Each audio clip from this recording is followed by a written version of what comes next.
Yo,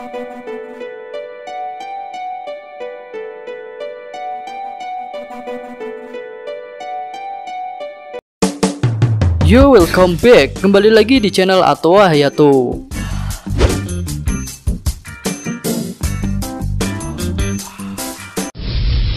Chapter 973 menjelaskan tentang peristiwa-peristiwa yang terjadi setelah Oden tewas, hingga waktu pun berangsur-angsur kembali ke masa sekarang.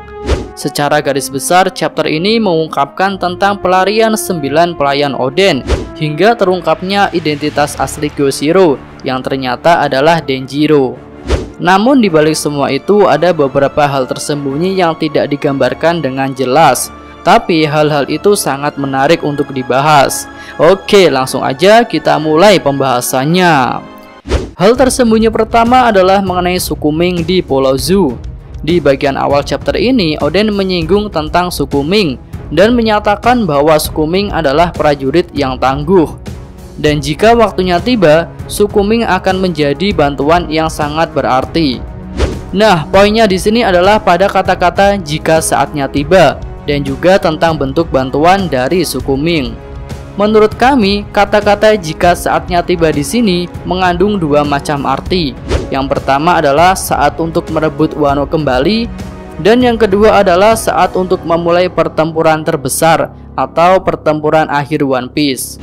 Di chapter 958, seorang penduduk Wano mengatakan jika malam festival api adalah malam bulan purnama, dan berarti pada malam itu suku Ming akan dapat berubah menjadi bentuk sulong, dan tentunya mereka akan mendapatkan peningkatan kekuatan yang luar biasa.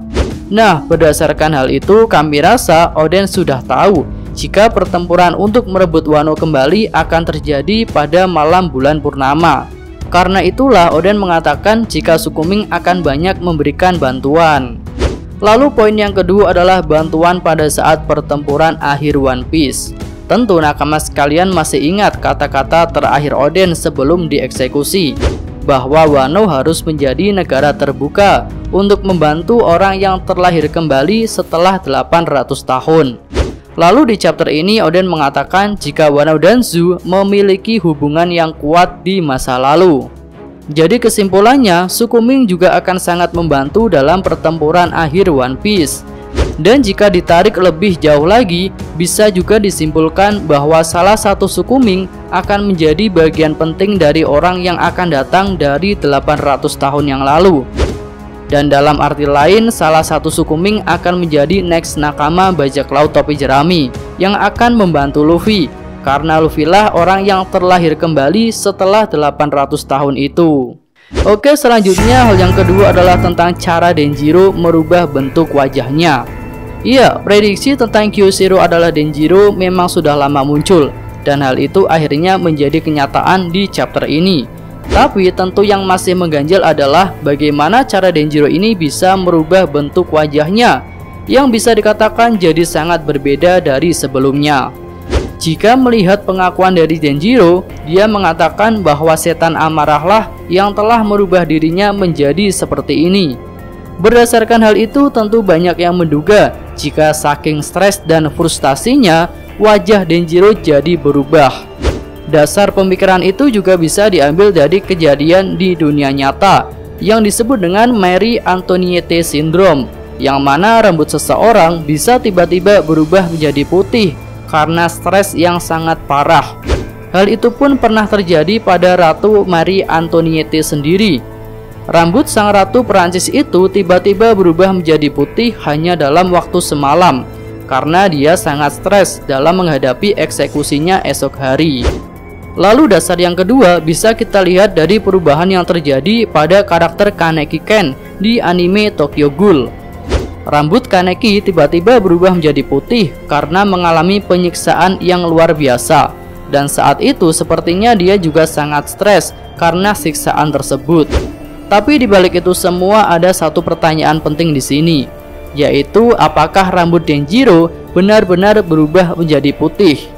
Anggapan para fans yang menyatakan rambut Denjiro berubah jadi putih tentu berdasarkan panel manga di chapter 973 ini. Tapi di serial animenya, yaitu di episode 909, sosok Kyoshiro dimunculkan dengan rambut berwarna biru muda. Jadi menurut kami rambut Denjiro tidak berubah menjadi putih, tapi berubah jadi biru muda sesuai versi animenya. Kemudian apakah teori tentang Marie Antoinette Syndrome masih berlaku? Ya, menurut kami sepertinya tidak, karena warna rambut Denjiro tak berubah jadi putih. Lalu kembali ke pertanyaan awal, bagaimana cara Denjiro bisa berubah? Di sini kami punya dua alasan mengenai hal itu. Pertama, Denjiro telah melakukan sebuah teknik atau jurus terlarang. Ya, kemungkinan adanya jurus terlarang di episode Wano ini kami rasa cukup masuk akal, karena latar cerita ini adalah Jepang kuno yang kental akan jurus-jurus ninja. Seperti halnya ketika di Pulau Zu, kita diperlihatkan jurus 1000 bayangan yang diperagakan oleh Raizo. Dan walaupun Denjiro bukanlah seorang ninja, kami rasa dia bisa mempelajari teknik terlarang itu, karena dia adalah orang yang sangat cerdas. Dan mungkin saja proses perubahan yang terjadi pada Denjiro tidak berlangsung dengan cepat, melainkan butuh proses yang lama. Hal itu bisa dilihat dari perubahan musim yang terjadi. Ketika pertama kali berteriak, suasana di luar bilik Denjiro tampak cerah. Namun ketika Denjiro keluar dengan penampilan baru, musim sudah berganti menjadi musim dingin. Hal itu dapat dilihat dari turunnya salju di tempat itu. Jadi menurut kami dalam waktu yang lama itu Denjiro secara perlahan-lahan merubah wajahnya dengan menggunakan teknik terlarang yang dia pelajari. Lalu alasan kedua, ini sebenarnya alasan yang cukup liar tapi sangat familiar dengan dunia One Piece, yaitu Denjiro dapat merubah bentuk wajahnya karena menggunakan kemampuan dari Devil Fruits. Iya, kemampuan Devil Fruit selalu bisa menjawab semua keanehan yang terjadi di dunia One Piece. Lalu untuk kemampuan perubahan wujud sendiri sudah ada dua jenis Devil Fruit yang bisa melakukannya, yaitu Inu Inu Nomi model Kyuubi yang digunakan oleh Katarina Devon dan Mane Mane Nomi yang saat ini digunakan oleh Bonchan. Tapi kami rasa yang digunakan oleh Denjiro tidak seperti mereka berdua, karena keduanya bisa berubah secara instan dan dalam waktu yang singkat, serta bisa kembali ke wujud semula. Tapi Denjiro ini membutuhkan waktu yang lama untuk dapat berubah, dan sepertinya dia juga tak bisa kembali ke bentuk wajah asalnya. Oke, selanjutnya yang ketiga adalah tentang pengkhianat di kubu pasukan aliansi pada masa sekarang. Berdasarkan chapter ini, kami rasa Denjiro fix adalah orang yang dianggap pengkhianat dari kubu pasukan aliansi pada masa sekarang ini.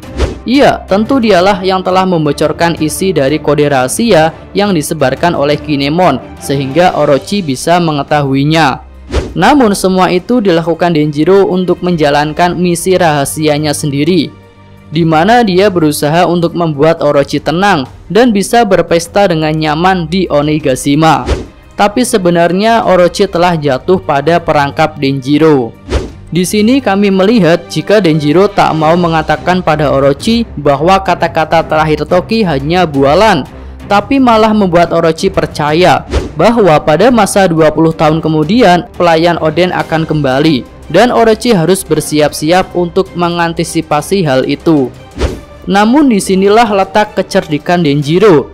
Dia bisa meyakinkan Orochi bahwa dia bisa mengurus semuanya, dan Orochi pun percaya, bahkan mempercayakan keamanan ibu kota bunga kepada Kyoshiro, yang sebenarnya adalah salah satu dari 9 pelayan Oden. Dan dampak dari hal itu pasti akan sangat besar bagi kemenangan pasukan aliansi. Skema yang kami pikirkan seperti ini. Ketika berpesta di Onigashima, Orochi dan Kaido menyangka bahwa semua masalah di Wano telah teratasi, di mana ibu kota sudah diamankan oleh Kyoshiro, dan Luffy juga masih ada di penjara Udon, sesuai laporan dari Babanuki kepada Queen.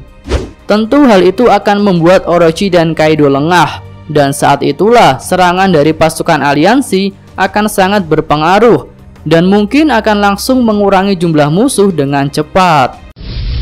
Cukup sekian video kali ini, semoga nakama sekalian menyukainya. Terima kasih sudah nonton dan sampai jumpa lagi di video selanjutnya. Yo!